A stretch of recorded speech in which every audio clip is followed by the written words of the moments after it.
Eu nunca imaginei perder outro irmão na minha vida. Nunca mais você vai conseguir voltar a ser o que era antes. Isso é uma certeza. Na hora exata da passagem da minha mãe, eu estava presente, ela faleceu em casa e eu consegui segurá-la no colo. Ela basicamente vai fazer uma associação. Eu estou feia, eu estou tão feia que meu marido me deixou. Está no ar mais um episódio do Além da Boca, um espaço onde temos vozes que conectam, histórias que transformam. Meu nome é Lidiana Castro, sou dentista especialista em pacientes oncológicos e se você ainda não me segue nesse canal, aproveita agora, se inscreva e também ative as notificações para você poder ficar sempre por dentro das novidades. O episódio de hoje está especialíssimo. Eu estou aqui com uma mulher incrível, ela é médica, psiquiatra, psicóloga e escritora. Seja bem-vinda, Carla Lacerda. Muito obrigada, Prazer em te ter aqui. Prazerão estar aqui. Obrigada pelo convite, viu? Fico muito feliz em te receber. E fala pra gente, fala para as pessoas que estão nos escutando um pouquinho sobre você. Então, você já disse o inicial, né? Mas além de médica, psicóloga e escritora, além desses títulos, então eu sou uma mulher que já vivenciei e vivencio o luto na própria pele. Eu costumo dizer que eu não escolhi trabalhar com luto, o luto me escolheu. Literalmente, o luto me escolheu. Então, há 5 anos atrás, meu irmão mais novo faleceu, né? E há 23 anos atrás, meu irmão mais velho também tinha falecido. Então, eu passei mais da metade da minha vida, muito mais vivenciando o luto. O luto dos meus pais, o luto dos amigos deles, das namoradas, das ex-namoradas, de amigos. Então, eu passei grande parte da minha vida atravessando o luto. E ainda estou passando, né? Porque do meu irmão mais novo, há 5 anos atrás, essa foi a virada na minha vida profissional. Eu era médica já, eu era dermatologista, e aquilo, de repente, não fazia mais sentido para mim. Você se vê, assim, na finitude. Eu me fazia uma pergunta, se eu morrer daqui 3 anos, 4 anos, 5 anos, será que eu estou fazendo, de fato, algo que eu amo? E, de repente, eu percebi que meu coração não batia mais forte trabalhando na dermatologia. Aquilo não brilhava mais nos meus olhos. E eu voltei para a faculdade, fui estudar psicologia, voltei para a universidade, fui para a PUC estudar psicologia. Estudando psicologia, eu me apaixonei pela saúde mental e fui fazer a psiquiatria. Enfim, isso mudou toda a minha visão de vida.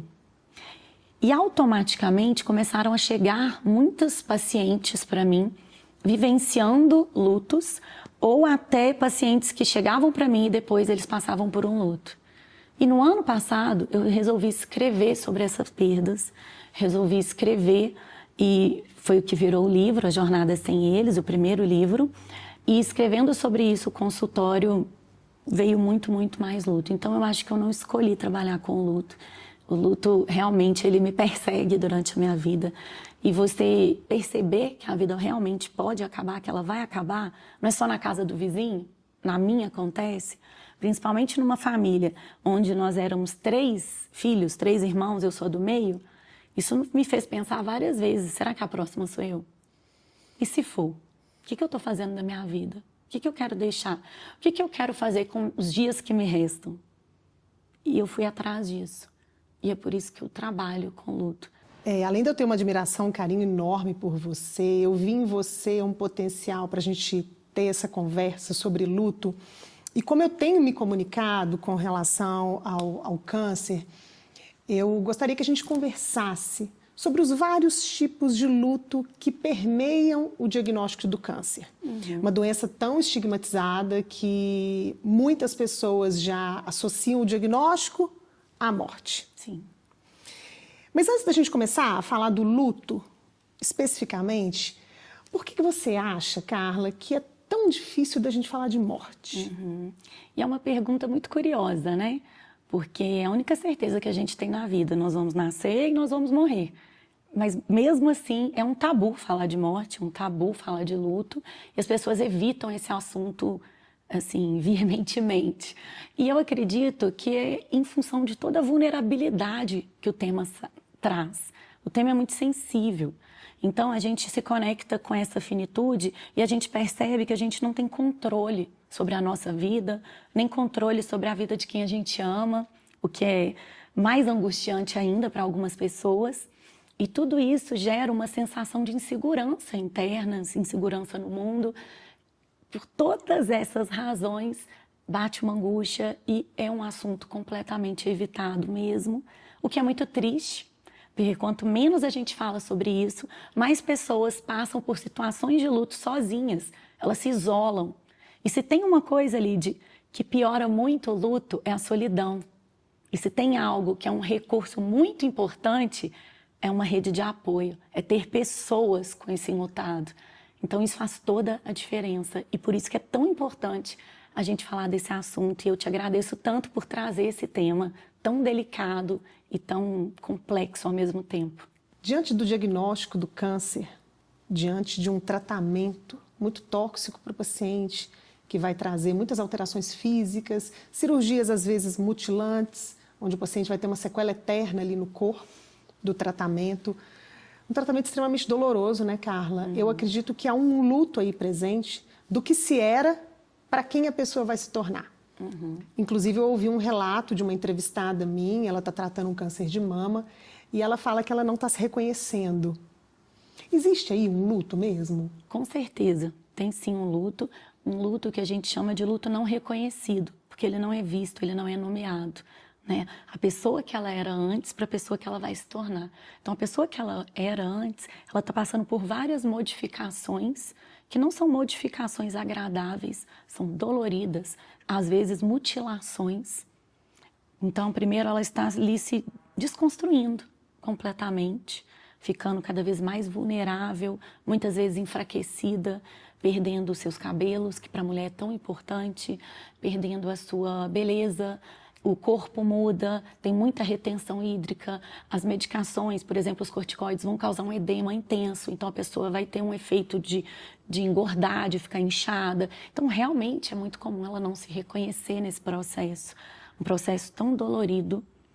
E ela vai começar, então, se reconstruir em algum ponto disso, e não é um ponto fixo, é tudo muito dinâmico, ela está se desconstruindo e se reconstruindo. Porque tem até a mudança hormonal, a mudança fisiológica, a mudança do ponto de vista bioquímico pelas medicações, mas a gente tem uma mudança para além, uma mudança das prioridades de vida dela. Uma mudança, ela está se vendo de frente com uma possível morte, com a finitude da vida, que fica ali uma possibilidade, né? E isso causa mudanças internas gigantescas. Porque ela vai mudar a prioridade, ela pode mudar o curso da vida dela, relacionamentos, vínculos. Então, existe sim esse luto não reconhecido da mulher que ela está deixando de ser, mas também existe um ponto que é essa reconstrução que ela é sim capaz de fazer. Dolorida, delicada, complexa, mas que está acontecendo o tempo todo. Você fala de uma maneira assim tão profissional, mas ao mesmo tempo tão... uma sensação de pertencimento, porque somos mulheres, né, Carla? Então, a gente está falando aqui de uma terceira pessoa que relatou sobre isso e a gente pensa, né, poderia ser comigo, né? Sim. E no caso do câncer de mama, é algo que vem acometendo muitas mulheres em faixas etárias diversas. É algo que está mesmo aí, né? Para todo mundo. Então é muito importante você falar desse jeito tão profissional, mas ao mesmo tempo, né, se incluindo no meio, e a gente só reforça a importância do paciente procurar ajuda, né, para ter o entendimento disso. Sim, rede de apoio é fundamental. Rede de apoio, exatamente. Fundamental, para ter amparo, para ter sustento, para ter todo esse cuidado, esse carinho, acolhimento possível. Porque é um tratamento que judia, de certa forma, de muitas formas, né? Carla, me vem uma situação aqui em mente. Uma vez eu atendi uma família que o filho de 4 anos foi diagnosticado com uma leucemia. E durante o atendimento, né, eu acolhendo a família, não só como profissional, mas ali como uma mãe, né, recebendo eles no meu consultório, eu pude perceber a angústia da mãe em ver o filho interromper a atividade escolar, interromper a infância para viver um tratamento longo, né? Ela me disse na época que o menino ia tratar durante 2 anos e eu percebi o tanto que para ela estava difícil aquilo ali. O meu filho parou a infância. Seria um luto também de uma mãe que vê um filho interromper uma etapa da vida tão importante, tão lúdica, para fazer um tratamento tão pesado? Sim, com certeza. É outro exemplo de um luto não reconhecido, um luto não visto, que ninguém percebe que aquilo está acontecendo, né? Porque a família inteira vai se voltar para aquele tratamento, então vai ter uma mudança da rotina toda da casa, todo mundo vai ficar em função daquele tratamento, e a mãe, obviamente a mãe, o pai, os pais, né? Eles têm uma infância idealizada, uma infância romantizada, o que é normal, vamos dizer assim. Meu filho não vai ter isso mais, ele vai ser interrompido, pelo menos por um tempo. E mais do que isso, né? Muito mais do que isso, porque meu filho ainda tem um risco de vida. E eu sou mãe, você é mãe, e eu posso dizer que para mim é inimaginável, né? Inimaginável passar por uma situação dessas. Porque interrompe, tem uma quebra no ciclo, no curso de vida dessa criança, né? Tem uma quebra aí. Então a gente tem uma interrupção de uma infância para fazer um tratamento que é um tratamento invasivo, que é um tratamento muito delicado, que é um tratamento que não é bonito, né? Num português bem claro, não é um tratamento leve, tranquilo. Mas assim, é bem importante também para essa família pontuar que geralmente costuma ter início, meio e fim esse tratamento. E essa criança vai ter sim uma outra chance de recuperar essa infância, de ter um desenvolvimento desse outro ponto. Faz sentido? Faz todo sentido e vale a pena, isso eu vou falar até olhando para quem está nos ouvindo, vale a pena a gente valorizar e ressaltar aqui a importância de profissionais voluntários da área da pedagogia, que vão até hospitais, inclusive aqui em Belo Horizonte, para poder fazer um acompanhamento pedagógico com essas crianças. É lindo de ver. Eu ouvi uma vez num podcast uma pedagoga, ela vai, eu não sei se é no Hospital das Clínicas, eu não sei em qual hospital aqui em Belo Horizonte, e ela faz voluntariamente um acompanhamento dessas crianças e leva todo o material para elas darem sequência ao aprendizado, ao início da alfabetização. Então fica aqui os meus parabéns a esses profissionais que voluntariamente dão sequência à infância da criança. Com certeza. E em toda outra parte também, né? Deixar a brincadeira fazer parte, deixar a criança levar o lúdico para o hospital, para o ambiente do tratamento, tudo isso pode fazer muita diferença nesse tratamento dessa criança e a gente não estaria interrompendo completamente, a gente estaria fazendo uma modificação, talvez, e isso vai ser menos pesado do ponto de vista da criança e também da família, né? Porque ela continua sendo criança, Sim, né? Ela vê o mundo com o olharzinho dela, né? Sim, sem dúvida. Me veio uma ideia aqui que me surgiu baseada na fala de uma entrevistada minha, que ela trouxe para mim uma estatística de que 70% dos relacionamentos terminam durante um tratamento de câncer. Maridos abandonam esposas, companheiros abandonam esposas. Diante de um fim de um relacionamento, pensa bem, a paciente está enfrentando um tratamento de câncer, o companheiro não suporta e ainda tem um fim de relacionamento para enfrentar. Existe um luto aí também, né, Carla? Sim, e um luto duplo, né? O luto da vivência dela ali do câncer, da pessoa que ela está deixando de ser, né? Então, ela está deixando de ser bonita, porque vai envolver, vai deixar de ser da visão que ela tinha dela mesma, né? Então, a beleza dela está sendo afetada naquele momento, pelo menos durante o tratamento, e a hora que ela está mais vulnerável, que ela precisa de mais apoio, o outro vai embora. Então, aí a gente tem o luto do relacionamento, que vai ser muito potencializado, esse luto duplo. Então, assim, eu não consigo nem imaginar a dor de uma mulher vivenciando um luto e o seu parceiro de vida abandonar ela, né? É quase que ele pular de um navio que está afundando. Pulou fora. E muitas vezes o que acontece é que exige muita coragem olhar para essa dor. Exige muita coragem estar do lado de alguém vivenciando o câncer e um tratamento de câncer. Uma possibilidade, inclusive, da morte. E às vezes a pessoa não dá conta, não justificando, porque eu não acho que existe justificativa para essa atitude, mas às vezes ela simplesmente não dá conta dessa possibilidade. É quase que um ato de autoproteção. E ela vai embora. E ela pula fora para não vivenciar tudo isso e principalmente não vivenciar talvez a perda da companheira dela, da vida por si só. Mas para quem fica, é inimaginável. Isso vai aumentar a dor, aumenta a solidão, aumenta os estigmas relacionados, potencializa, inclusive, a perda dessa beleza física dela. Então, isso com certeza é muito, muito, muito doloroso. Porque eu imagino que a paciente às vezes começa a associar, né? A minha fisionomia não está sendo favorável para manter o relacionamento. No português bem claro, ela basicamente vai fazer uma associação. Eu estou feia, eu estou tão feia que meu marido me deixou. Nem ele está conseguindo aqui olhar para mim e ficar comigo. Isso vai influenciar o relacionamento em tudo. Às vezes ela não vai conseguir ter relação sexual. Às vezes ela vai estar em dor, ela vai estar exausta, ela vai estar cansada, ela vai estar com vergonha do próprio corpo dela. Entende? E quando isso é reforçado pelo comportamento do outro, deixando ela, é muito triste. E me veio agora a importância da gente falar de um luto, que é o luto antecipatório.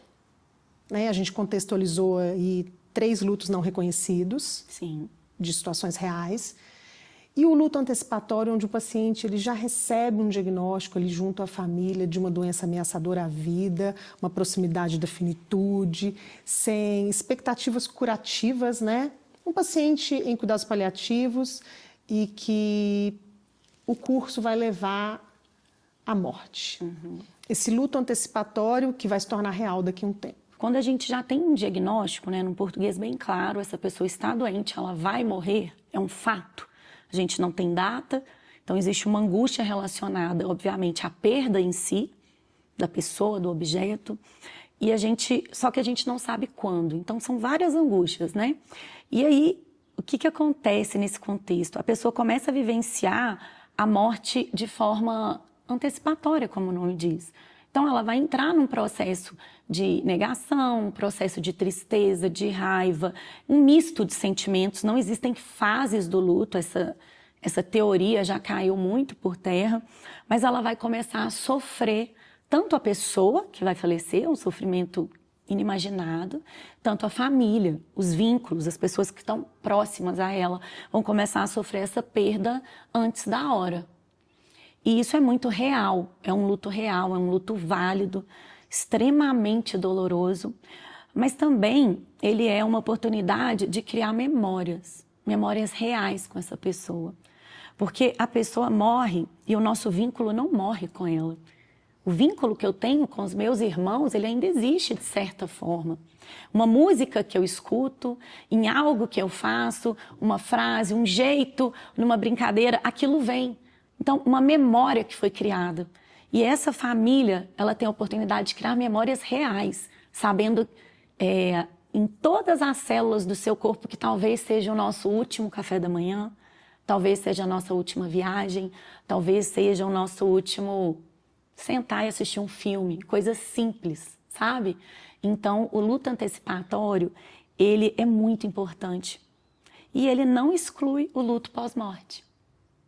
O que muitas vezes as pessoas acham, mas eu sofri tanto antes, que agora eu achei que eu ia estar melhor. Não. Ele segue.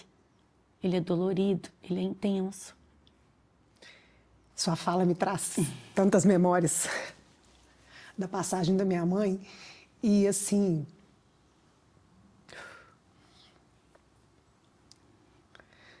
quando eu vi a proximidade da finitude dela, eu consegui fazer coisas assim, que foram da minha cabeça. Na época eu nem era paliativista, mas eu consegui fazer coisas que hoje eu trago essas memórias e eu percebi que eu fui realmente presente.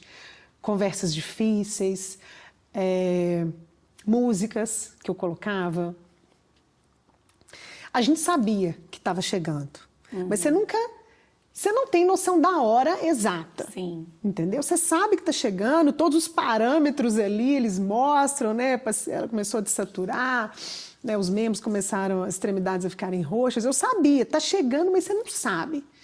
E o que eu faço nesse momento final, né?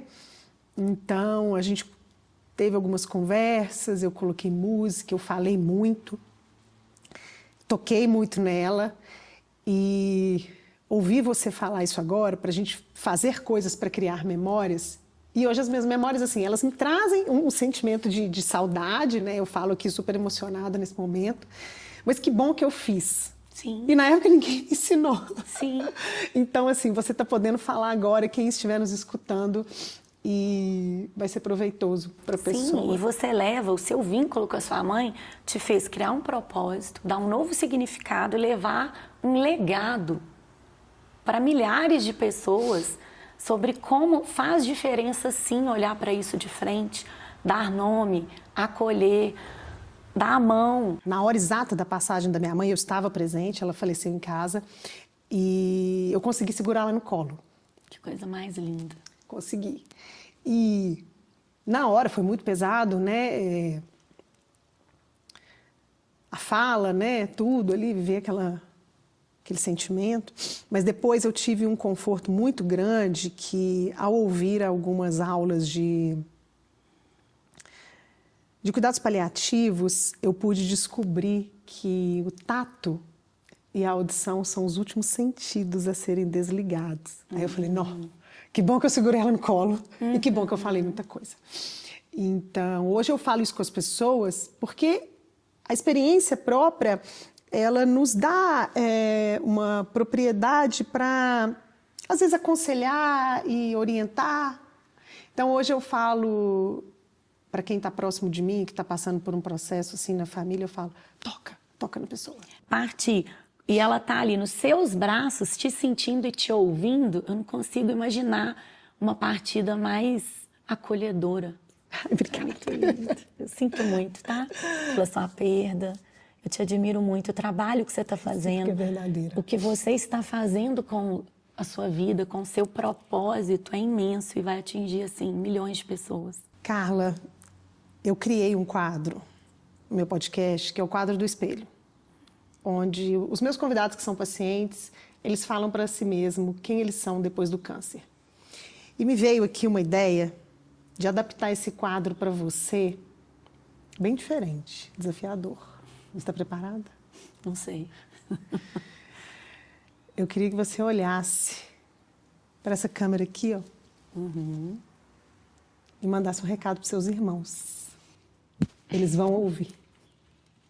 Tá, Fala para eles. vou tentar. Vamos ver se vai sair palavras aqui, né? Se eu pudesse mandar uma mensagem agora para eles, eu acho que eu começaria dizendo o tamanho da saudade que eu sinto e, ao mesmo tempo, o quanto eles deixaram resquícios, partes deles entre nós. E o quanto eu tento pegar cada partezinha de cada um deles, por exemplo, a humildade deles. Meu irmão andava com o sapato até rasgar, furado, e tinha que trocar só assim. Minha mãe e meus pais eram donos de sapataria, gente, e eles andavam furados. Então, assim, de uma humildade, de uma simplicidade, que eu tento, em honra a eles, levar para a minha vida, absorver, internalizar o máximo possível. Então, o que eu queria dizer a eles é muito obrigado por terem sido e por serem ainda os meus irmãos. Eu gosto de falar deles no presente, muitas vezes, porque eu recebo recados, eu sinto vocês comigo muitas vezes, eu morro de saudades e eu acredito muito que esse trabalho que eu faço, principalmente de escrita dos livros, de levar psicoeducação, levar informação de qualidade, levar acolhimento, levar o luto real, sem romantismo, eu acredito muito que a gente faça esse trabalho juntos. Eu não estou sozinha. E segurar na mão de cada um, assim como na capa do meu livro, eu acho que a gente tem caminhado juntos. Eu morro de saudade, eu amo vocês. Muito, muito, muito. Esse seria o meu recado. E você citou do livro, né? A gente está aqui com ele, gente. O primeiro, maravilhoso, A Jornada Sem Eles, que no final vira a jornada com eles, né? É lindo quando finaliza. Eu ainda não li o seu segundo, mas fala sobre eles. Então, A Jornada Sem Eles, eu já escrevi há muito tempo, né? Quando meu irmão mais velho faleceu, eu tinha 16 anos, eu estava no colégio e eu escrevia, era o meu lugar de desabafo, para ser bem sincero. O papel era o meu lugar de desabafo.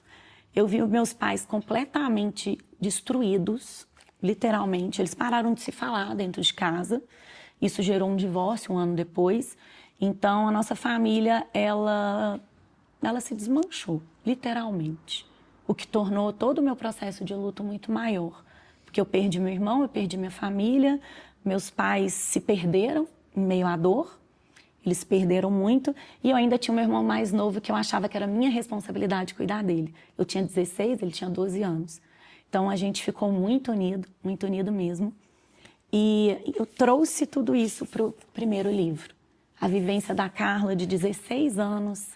A Carla que era uma adolescente, que não tinha uma amiga sequer que conseguia palpar o dedinho do pé daquela dor. Eu lembro de chegar na escola e as amigas um dia chorando. Ai, chorando, minha vida acabou e tal. 16 anos, né? O que aconteceu? Minha mãe não quer me dar minha calça jeans. E aquilo, assim, eu ia pro banheiro e eu chorava. Eu não conseguia assistir algumas aulas. E eu pensava, eu sou um ET no mundo. E eu consegui sair daquele lugar muitos anos depois. Eu trago tudo isso no primeiro livro. A sobrevivência desse luto, o que fazer com isso. Então, eu estava num lugar muito diferente do meu segundo luto.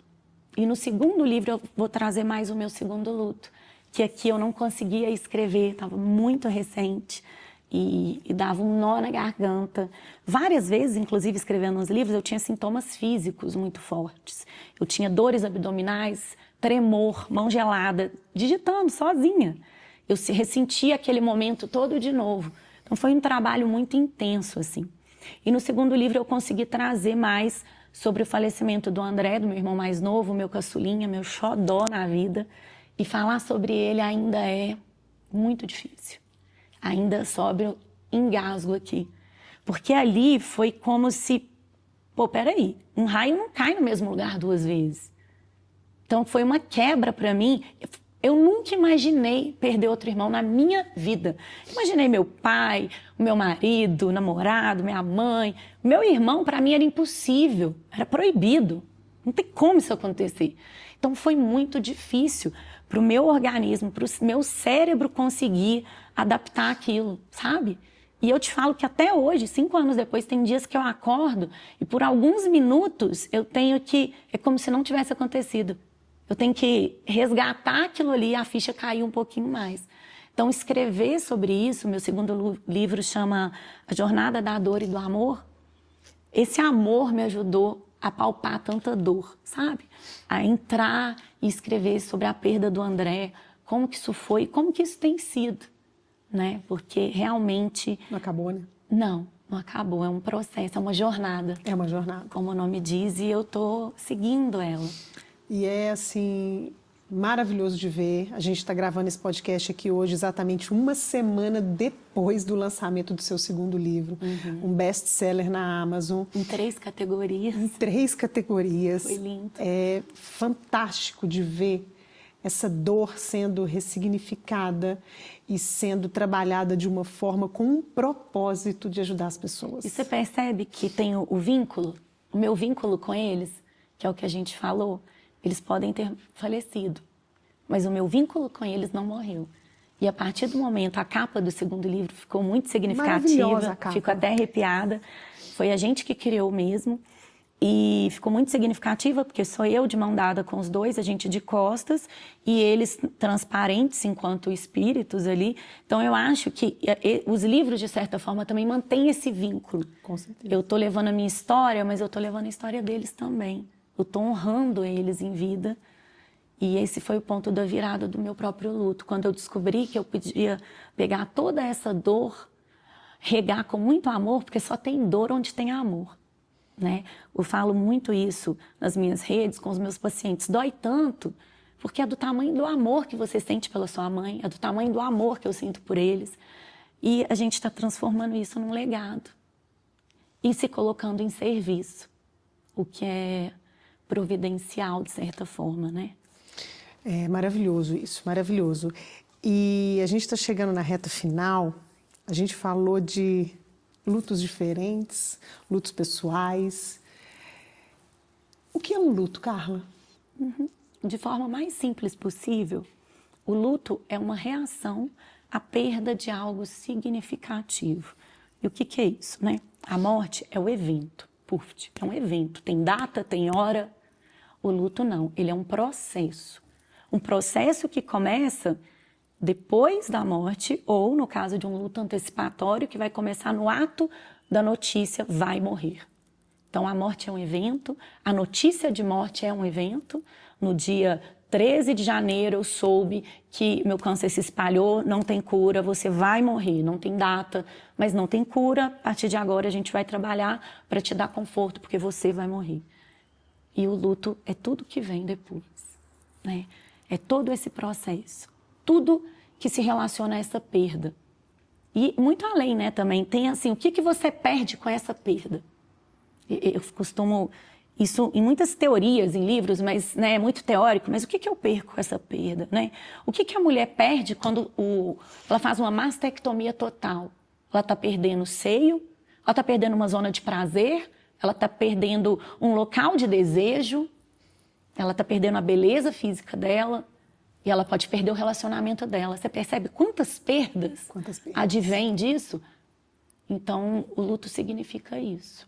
Esse processo. Esse processo. Inclusive as mulheres que não conseguem ter filhos, que são leitoras. Eu nunca imaginei que o livro seria para essas pessoas. Nunca.